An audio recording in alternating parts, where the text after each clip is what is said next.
할렐루야. 베트남전 때 미국의 짐 스톡데일이라는 미국 제독이 이제 포로로 잡혔다라고 합니다.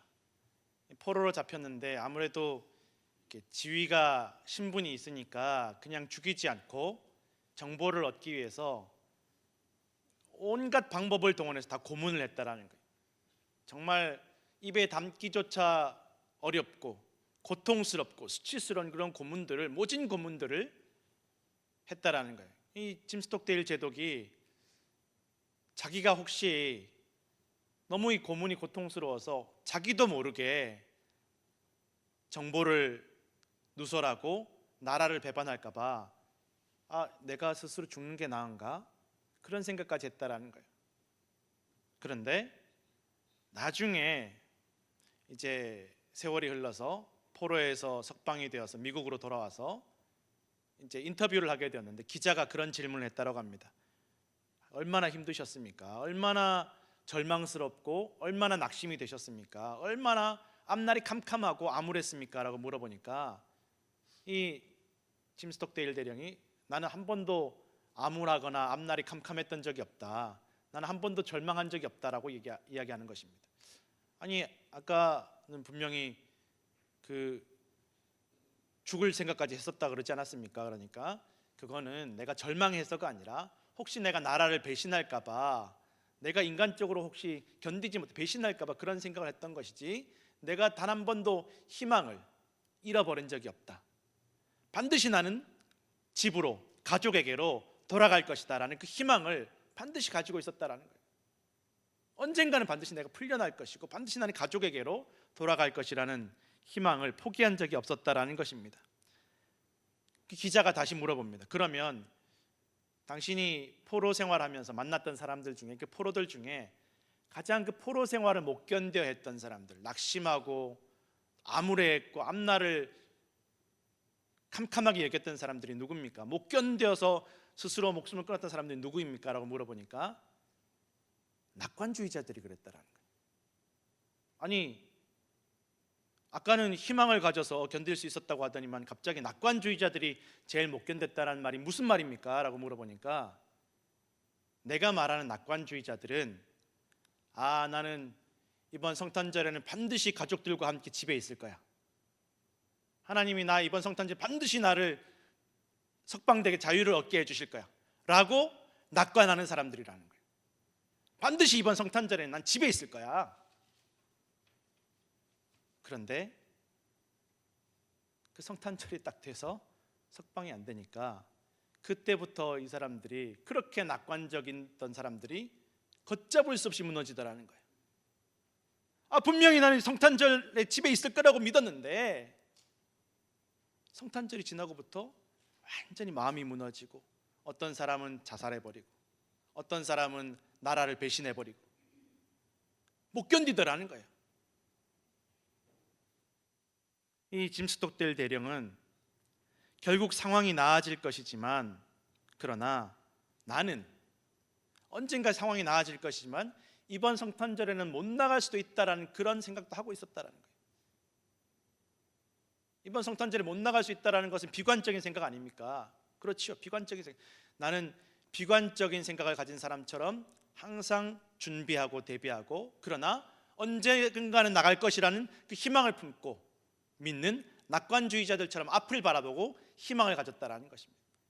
그래서 이 짐 스톡데일 대령이 말하는 것이 이쪽이나 저쪽이나 너무 극단적으로 가면 좋지 않다라는 거예요. 난 반드시 이렇게 될 거야, 틀림이 없을 거야 라고 붙잡고 있다가 그게 이루어지지 않았을 때 그 실망감은 감당할 수가 없을 정도이고, 나는 안 돼, 어차피 틀렸어, 안 돼라고 하는 사람도 결국은 실망과 좌절과 절망에서 빠져나오지 못하더라는 것입니다. 위험하더라는 것입니다. 이스라엘 백성들이 예루살렘이 바벨론에 의해서 멸망할 때 바벨론의 느부갓네살 왕이 계속 항복해라, 항복하면 내가 잘 대접해 줄게, 내가 너희 해치지 않겠다, 왕도 어느 정도 대접해 줄게, 백성들에게 잔인하게 하지 않을게. 나라가 망할 때 실제로 그런 일들이 벌어졌는데, 실제로 하나님께서도 예레미야 선지자를 통해서 너희 그거 받아들이라는 거예요. 너희가 이제 바벨론의 포로로 잡혀가게 된 것은 너희가 하나님을 떠났기 때문이고, 너희가 하나님을 잊어버리고 우상숭배했기 때문이고, 그 심판과 벌을 받아야 되는데, 그러나 그럼에도 불구하고 그 심판 속에서도, 그 형벌 속에서도 내가 너희를 지켜줄 것이고, 내가 너희와 함께 할 것이고, 너희가 바벨론에 있을지라도 내가 너희와 함께하며 돌보고 지켜줄 것이고, 너희를 70년이 지나면 반드시 돌아오게 해줄 것이다, 회복하게 해줄 것이다 라고 예레미야 선지자와 수많은 선지자들을 통해서 말씀해 주셨는데도, 이 이스라엘 백성들 중에 왕도 백성들도 특히나 이 지위가 높은 사람들 못 받아들인, 우리는 그런 일 일어나면 안 돼, 우리는 하나님 주신 나라, 하나님 주신 성전인데 우리는 항복할 수 없고, 우리는 포로로 잡혀갈 수 없어. 그거 부끄러운 일이고 수치스러운 일이야. 안 받아들이는 거예요. 바벨론 왕의 말도 듣지 않고 선지자의 말도 듣지 않고 안 받아들이는 거예요. 우리 절대 그런 일이 일어나면 안 돼. 그거 부끄러운 일이야. 정말 부끄러운 일은 이스라엘 백성들이 수백 년 동안 하나님을 떠났던 일, 수백 년 동안 하나님을 떠나서 우상 숭배했던 일이 정말 부끄러워해야 되는 일인데, 우리나라 이런 어려움 당하면 안 돼. 이거 부끄러운 일이야. 수치스러운 일이야. 안 받아들였다라는 것입니다. 결국 하나님 말씀도 듣지 않고 바벨론 왕의 말도 듣지 않아서 바벨론 왕이 잔인하게 이스라엘 백성들을 학살하고 잡아가는 거죠. 왕도 두 눈을 빼고 쇠사슬에 결박해 다 붙잡아가는 것입니다. 이런 일이 있으면 안 돼. 하나님의 말씀도 하나님께 선지자를 통해 주신 말씀도 믿지 않는 것입니다. 나중에 돌아오는 게 무슨 소용이야? 지금 이런 일이 일어나면 안 되는데 70년 뒤에 우리가 어떻게 70년 동안 살 수 있나? 그때 나 죽고 난 뒤에 돌아오면 무슨 소용이 있나? 안 받아들이는 거예요. 여러분, 이 비슷한 일이 언제 있었습니까? 예수님께서 제자들에게 내가 죽었다가 3일 만에 다시 살아날 것이다, 내가 저 제사장들과 저 백성의 지도자들과 장로들에게 핍박당하고 죽었다가 부끄러움 당하고 죽었다가 3일 만에 다시 살아날 것이다 라고 말씀하셨을 때 베드로가 뭐라고 말합니까? 안 됩니다. 그런 일 있으면 안 됩니다. 어려움 당하면 안 됩니다. 부끄러움 당하면 안 됩니다. 예수님께서 다시 살아나실 것이고 다시 돌아오실 것이라는 그 말 받아들이지 않는 것입니다. 그럼 정말 믿음이 무엇입니까? 정말 잘 믿는 것이 무엇입니까? 나 예수님 믿고 교회 다니고 하니까 이런 어려움도 없고 아무도 나를 건드리지도 못하고 손가락질도 못하고 난 부끄러움도 당하지 않고 아무도 나 공격하지 않고 잘 먹고 잘 살고 떵떵거리며 살 거야. 그것이 믿음입니까? 성경이 말한 믿음이 거기에 있습니까? 나는 불편함이 없이, 난 믿으면 믿을수록 더 교회 생활도 즐겁고 해피하고 재밌게 살 거야. 성경이 그렇게 말하고 있는지 다시 한번 말씀을 읽으시길 바랍니다. 그렇게 이스라엘 백성들이 다 잡혀갑니다. 특히 나름 제사장들, 왕들, 왕족들 다 잡혀갑니다. 그리고 70년 만에 정말 하나님 그 말씀대로, 하나님 약속하신 대로 이스라엘 백성들이 다 돌아가서 너희 성전을 다시 지으라고 페르시아의 왕 고레스가 돌려보내줍니다. 이스라엘 백성들이 독립운동에서, 광복운동에서 돌아온 것이 아니라 하나님께서 페르시아 왕 고레스의 마음을 움직여서 그들을 돌아오게 하셨다라는 것입니다. 그런데 잡혀갔던 모든 이들이 다 돌아오지 않았습니다. 이미 이 바벨론과 페르시아에서 자리 잡은 사람들, 난 여기서 뿌리 내리고 살 거야, 하나님이 70년 뒤에 돌려보내주신다고 했지만 그때 가서 무슨 소용이 있어? 믿지 않은 사람들, 신뢰하지 않은 사람들 상당수가 돌아가지 않았습니다. 가더라도 좀 먼저 돌아간 사람들 어떻게 하는지 좀 보고 가야지, 간 보는 사람들, 계산하는 사람들 안 돌아갔습니다. 정말 이 70년 뒤에 돌려보내주시겠다 그 약속을 믿은 사람들, 기다린 사람들, 직접 그 약속을 들은 것이 아니라, 잡혀왔던 사람들이 아니라 내 부모에게 그 약속을 물려받은 사람들, 그 말씀을 물려받은 사람들 중에서도 믿은 사람들, 믿음 좋은 사람들이 먼저 돌아갔습니다. 예루살렘으로 돌아가자. 하나님 약속하신 대로 이루어 주셨다. 우리가 회복할 것이다. 가서 다시 성전을 일으키고 다시 성전을 건축하고 우리 믿음으로 회복하자. 그렇게 다 돌아갔습니다. 그런데 남아있는 사람들이 더 많았습니다. 무너지는 것은 한순간이지만 다시 회복하는 것이 얼마나 어려운 일인지 모릅니다. 교회도, 가정도, 인간관계도, 건강도 무너지는 것은 한순간입니다. 그러나 회복은 더디고 오래 걸리고 때로는 이전처럼 회복되지 않을 때가 더 많습니다. 코로나가 지나고 다시 교회에서 예배를 시작하였을 때 많은 교회들이 이전처럼 회복이 되지 않았고 아직도 여전히 코로나 전처럼 그 전처럼 예배가, 기도가, 믿음이, 찬양이, 봉사가 회복되지 못한 교회들이 너무나 많이 있다고 합니다. 쉽지 않습니다. 예루살렘에 도착한 이스라엘 백성들은 일단 돌아가기만 하면, 이제 페르시아 왕도 명령을 내려줬고 그냥 또 빈손으로 보낸 게 아니라 페르시아 왕이 옛날 성전에 쓰던 것들 다 돌려보내서 같이 돌려보내 주었고, 다 그 70년 전에 빼앗아 왔던 걸 다 돌려보냈고, 또 바로 가기만 하면 성전 건축 시작할 수 있도록 다 허락도 해주었고 시작할 수 있을 것으로 생각했지만, 그들이 예루살렘에 다시 돌아오는 그 순간부터 끊임없이 주변에서 공격합니다. 짓지 마라, 하지 마, 니네 하지 마, 이미 다 지나간 일이야, 하지 마, 다시 하지 마. 아무도 좋아하지 않습니다. 그 누구도 환영해 주지 않고, 누구도 도와주지 않고, 누구도 박수 쳐주지 않고 위로해 주지 않습니다. 다 싫어합니다. 다 싫어합니다. 그래서 사사건건 시비를 걸고 공사를 중단시키려고 방해를 하고 고소도 하고, 저기 페르시아 왕에게 허락받았다니, 우리 다 페르시아 왕이 허락해줬고 명령해서 우리가 온 거야. 그래도 소용없는 거예요. 우리가 다시 확인해 볼게, 우리가 다시 저 페르시아 황제에게 확인해 볼게. 그리고 또 고소를 해가지고 또 올려보냅니다. 왔다 갔다 하는 시간도 얼마나 그러니까 페르시아 왕이 확인해 주기 전까지 너희 공사하지 마, 중단해. 아무리 페르시아 황제 고레스가 명령을 했다라고 해도 우리가 직접 확인해야 된다고. 그래, 그러는 동안, 왔다 갔다 옥신각신하는 동안 이 이스라엘 백성도 돌려보내 주었던 고레스 왕이 죽고 그의 아들이 왕위에 올랐는데, 그의 아들이 그 고소장을 받아들고 우리 아버지가 정말 그렇게 하셨나? 확인해 볼게. 그리고 또 차일피일 미루는 거예요. 기약이 없는 거예요. 언제 다시 명령이 내려올지 알 수가 없는 거예요. 그렇게 1년, 2년, 3년, 4년, 14년이 흘러갑니다. 15년, 16년까지 흘러갑니다.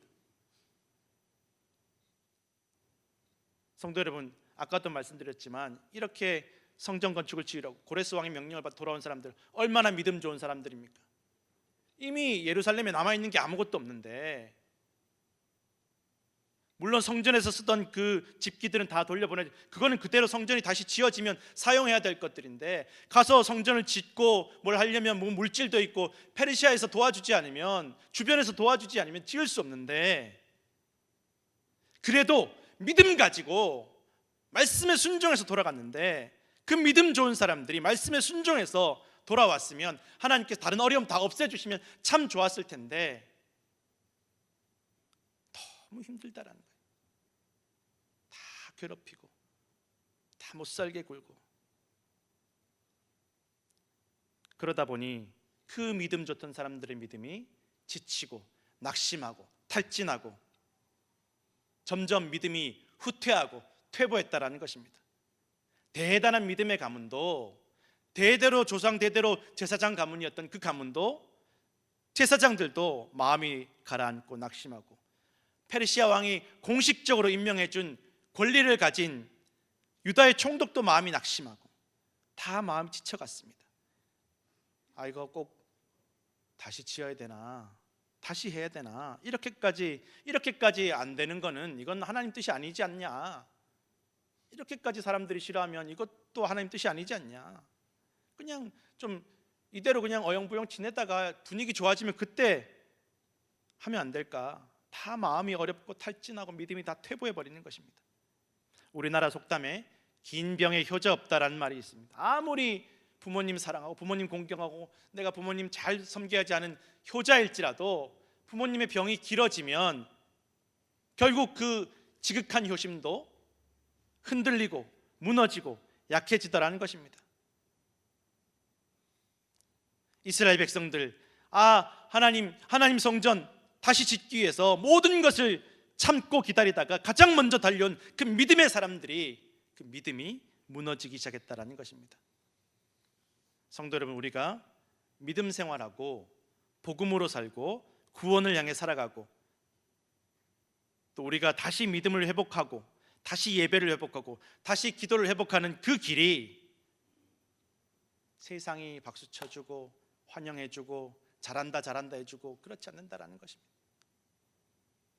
지난 주간 새벽 예배에도 말씀드렸지만 애초에 이스라엘 백성들은 아브라함의 때부터 어디에서도 환영받지 못하던 사람들이었습니다. 어디를 가든지 그들을 환영해 주지 않았습니다.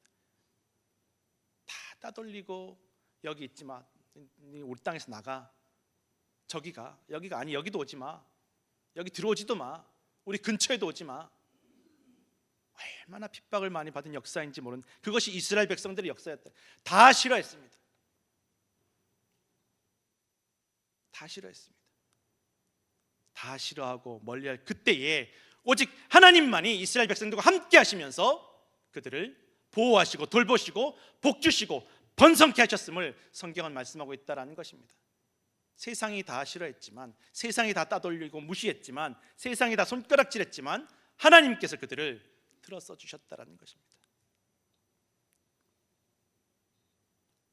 예수님 살아생전에도 예수님의 이름은 미움받는 이름이었고 그렇게 십자가에 달리셨고 부활 승천하신 이후에도 성령 강림 이후에도 예수님의 이름은 미움받는 이름이었습니다. 그러나 그 미움받는 이름으로 달리신 그 십자가에서 그 사망에서 다시 살아나셨고 미움받는 부활 승천하신 이후에도 성령 충만한 이후에도 미움받는 이름이었지만 오늘날 온 세계의 가장 위대한 이름, 영광스러운 이름이 되었음을 우리는 알고 있다는 것입니다. 마태복음 5장 10절에서 12절 말씀 다 같이 함께 읽겠습니다. 의를 위하여 박해를 받은 자는 복이 있나니 천국이 그들의 것임이라. 나로 말미암아 너희를 욕하고 박해하고 거짓으로 너희를 거슬러 모든 악한 말을 할 때에는 너희에게 복이 있나니 기뻐하고 즐거워하라. 하늘에서 너희의 상이 큼이라. 너희 전에 있던 선지자들도 이같이 박해하였느니라. 아멘. 예수 믿는 사람들이 당한 어려움, 믿는 것 때문에 당한 어려움이 어제 오늘 일도 아니고 옛날부터 태초부터 있어왔던 일이고 너무 당연하고 자연스러운 일이라는 것입니다. 이게 특별한 일이 아니라는 것입니다. 그러니 성경에 나온 그 수많은 인물, 정말 잘 믿으려고 하는 사람들, 내가 믿음으로 살려고 하는 사람들 인생이 순탄한 사람이 단 한 명도 없다라는 것입니다. 오히려 적당히 그냥 하나님과 멀어지고 적당히 타협하고 살아가는 그 사람들은 참 편하고 풍족하게 살아가는 것처럼 보인다라는 것입니다. 그러나 또한 성경은 분명하게 말씀하고 있습니다. 하나님을 떠나고 말씀을 떠난 이들의 끝은 심판을 견디지 못할 것이라고 말씀하고 있다라는 것입니다. 시편 1편 4절에서 5절 말씀 함께 읽겠습니다. 악인들은 그렇지 아니하며 오직 바람에 나는 겨와 같도다. 그러므로 악인들은 심판을 견디지 못하며 죄인들이 의인들의 모임에 들지 못하리로다. 아멘. 그러니 성도 여러분, 신앙생활하면서 핍박과 박해와 부끄러움과 손가락질과 온갖 방해를 받고 어려움을 만날 때 예수님께서는 기뻐해라, 즐거워해라, 그것이 복이다라고 말씀하고 있다라는 거죠. 내가 이 신앙생활하다 어려움 당하는 거, 오늘 예배 주일날 예배 갔다 오다 접촉사고 나가지고 속상한, 하나님 감사합니다. 내가 예배 드리다가 이렇게 어려움 당하는 것, 속상한 일 만나는 것 하나님 다 아시죠? 하나님 감사합니다. 여러분, 손양원 목사님께서 그 두 아들 복음 전하다가 그 친구에게 죽임당했을 때 그 아들의 장례식장에서 뭐라고 하셨나요? 하나님 감사합니다. 하나님 감사합니다. 우리 아들 미국에 유학 보내려고 준비했는데 미국보다 더 좋은 천국 가게 하심을 감사합니다. 여러분, 우리의 믿음이 어디에 있습니까? 무엇이 잘 믿는 것입니까? 무엇이 하나님께서 인정하시는 믿음입니까? 우리가 어려움 만날 때에 신앙생활 때문에, 믿음 때문에 어려움 당하고 손가락질 당하고 부끄러움 당하고 핍박과 박해를 만날 때 여러분 기뻐하고 즐거워하시기 바랍니다. 하나님께서 우리의 모든 수고를, 고난을 다 아시고 갚아주실 줄로 믿습니다. 이렇게 다 무너진 이스라엘 백성들, 아까도 말씀 제사장의 대대로 제사장 가문에 있었던 그 제사장 여호수아와 이 페르시아 황제가 직접 유대의 총독으로 임명된 스룹바벨과 모든 백성들이 다 마음이 무너지는 것입니다. 그런 상황 속에서 하나님께서 이 학개 선지자를 통해서 말씀을 하십니다. 사실 이 학개 선지자는 성경의 기록을 살펴보면 정말 애매한 사람입니다. 뭐 명확한 게 아무것도 없어요.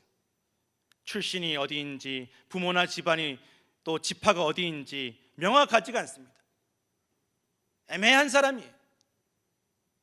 또 더군다나 정말 포로로 잡혀가긴 했었는지 아니면 포로로 잡혀가지 못하고 남아있었는지 기록이 없어요. 기록이. 이 성경에 이 바벨론 포로 돌아온 사람들의 이름이 쭉 나오는데 거기에 학계 이름이 없다라는 거예요. 그만큼 누구도 관심 갖지 않는 사람, 신경 쓰지 않는 사람. 그런데 분명하게도 포로로 잡혀가기 전에, 무너지기 전에 그 예루살렘 성전을 기억하는 사람이 학개였습니다. 그래서 적어도 나이는 90세 이상이라는 거예요. 90세 이상이라는 거예요. 신분도 보잘것없고 뭐 제대로 명확한 게 아무것도 없는, 나이는 또 90이 넘어서 아무도 바라보지 않는 그 학개 선지자를 하나님께서 부르셔서 무너져가는 그 사람들에게 말씀을 전하게 하셨다라는 것입니다. 뭐라고 말씀을 전하고 있습니까? 이 제사장 여호수아에게, 총독 스룹바벨에게 너희 마음을 굳게 먹어라. 낙심하지 마라. 두려워하지 마라. 왜 하나님 은혜를 기억하지 못, 하나님 구원을 기억하지 못하느냐? 이 70년의 약속을 지키셨던 그 하나님께 지금도 우리와 함께 하시는데 왜 마음이 두려워하고 왜 불안해하느냐? 하나님께서 하늘과 땅과 바다를 진동시키실 것이고 천지개벽하는 일을 일으키실 것이고 너에게 물질이 부족하지 않도록 채워주실 것이다. 은도 금도 다 하나님의 것임을 말씀하고 있다라는 것입니다. 그리고 이전의 영광보다, 이전의 그 솔로몬의 성전보다 더 큰 영광을 이 성전을 통해서 보게 하시겠다라고 말씀하고 있습니다. 그리고 하나님의 그 말씀대로 이 성전 건축을 중단시켰던 고레스 왕의 아들 그 황제는 반란과 전쟁 때문에 쫓겨납니다. 그 뒤를 이어서 왕이 된 자들이 다시 한번 강력하게 예루살렘 성전을 짓는 것을 도와주지 않는 모든 이들은 다 역적이니까 너가 제대로 도와주라고 분명한 명령을 내린다라는 것입니다. 그리고 이 학개 선지자는 다시 성전 건축이 시작되고 이 성전이 완성되는 것까지 다 보고 경험하게 되었다라는 것입니다. 갈라디아서 6장 9절에서 10절 말씀 우리 다 같이 함께 읽겠습니다. 우리가 선을 행하되 낙심하지 말지니 포기하지 아니하면 때가 이름에 거두리라. 그러므로 우리는 기회 있는 대로 모든 이에게 착한 일을 하되 더욱 믿음의 가정들에게 할지니라. 아멘. 성도 여러분, 잘 믿다가도 넘어질 수 있습니다. 잘 믿는 분들도 막 응답이 더디고 기다리다가 지치고 탈진할 수 있습니다. 그러나 언제나 하나님께서 우리와 함께 하심을 기억하시고 신뢰하시고, 우리 주변에 저분이 왜 저렇게 잘 믿다가 저렇게 넘어질까? 저분이 왜 저렇게 낙심하고 실족하고 시험 들까? 라고 하지 마시고 붙잡아 주시고 일으켜 주시고, 하나님께서 다시 우리를 회복시키실 것이다, 이전보다 더 큰 영광을 우리에게 누리게 하실 것이라는 믿음의 말, 구원의 말을 주시기를 부탁을 드립니다. 하나님의 때에 회복과 영광을 누리시는 성도들 되시기를 간절히 축원합니다. 기도하겠습니다.